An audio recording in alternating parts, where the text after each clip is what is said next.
Earlier this week, a group of nonpartisan lawmakers dubbed the Problem Solvers Caucus came forward with a $908 billion stimulus package for COVID-19 relief.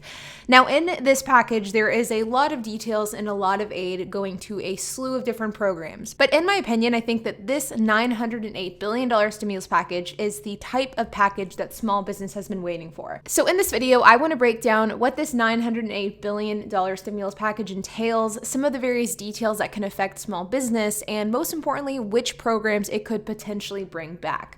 So let's get started. So like I said in the intro, earlier this week, a group of nonpartisan lawmakers titled the Problem Solvers Caucus came forward with a $908 billion stimulus package. These lawmakers include Joe Manchin, a Democrat out of West Virginia, Mitt Romney, a Republican out of Utah, and Susan Collins, a Republican out of Maine. Now, in this $908 billion stimulus package, there is a lot of key funding to a lot of key programs. First and foremost, this bill would provide an additional $300 per week in federal unemployment benefits. This would be lasting for 18 weeks, so through April, and it would be retroactive from December 1st. So for example, if you're somebody who's unemployed and this bill passes this week, you could get retroactive payments from the last couple of weeks up until December 1st.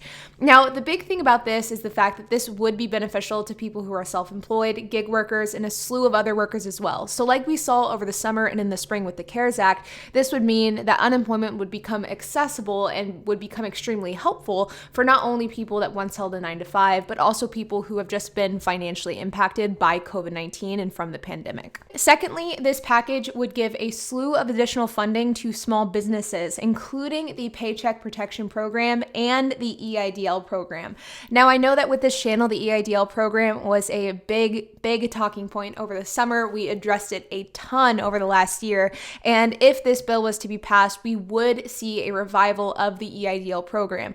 Not only would we see a revival of the EIDL loan portion of the program, but also the cash advance grant portion of the program as well, which is quite honestly really significant. The PPP, or the Paycheck Protection Program, would get about $300 billion in funding, $138 billion of which is left over from the CARES Act.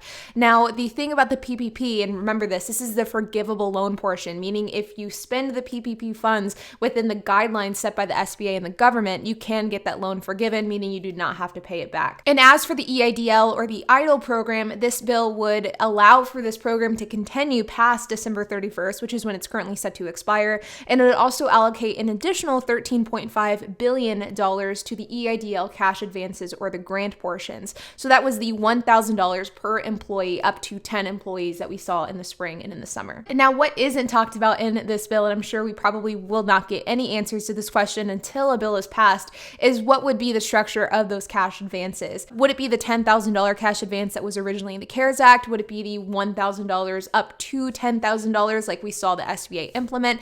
That is still unclear. So I don't exactly know how the EIDL cash advances will be structured if this bill gets passed, or if the EIDL gets a continuation, but I do know that as of right now in this bill, if it gets passed in its current form, the cash advance portion of the EIDL program will be revived. Another aspect of this bill that I would say is extremely significant is the details of PPP forgiveness. So like I mentioned earlier, the PPP loan is a forgivable loan, but you have to spend the money within the parameters set by the CARES Act. Now, if this bill was to be passed, and this is something that has been discussed quite a lot in government in general, so this bill isn't necessarily anything super new that we haven't heard of yet, but if this bill was to pass in its current form, it would make it so any small borrower, meaning any borrower that borrowed less than $150,000, they would just have to fill out a one-page form in order to apply for forgiveness, and they would not have to provide any of the supporting documentation.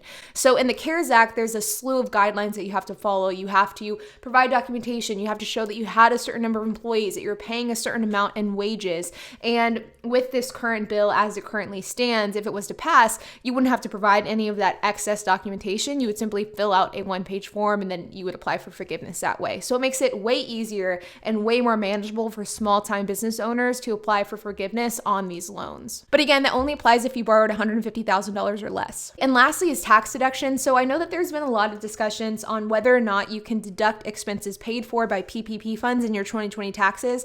And as things currently stand, you can't. But there's been a lot of confusion on that over the last, 8 to 10 months. But if this bill was to pass in its current form, you would be able to deduct expenses paid for by PPP funds in your 2020 taxes. So I would say that is fairly significant, and that will help quite a lot of businesses come tax season. Now, ultimately, this is just a small portion of the programs currently being debated on in Washington. But I wanted to make a video talking specifically about stimulus that is targeted towards small business, because I do think that the PPP program, the EIDL program, I think the 7A loan program, which would also see an increase with this bill.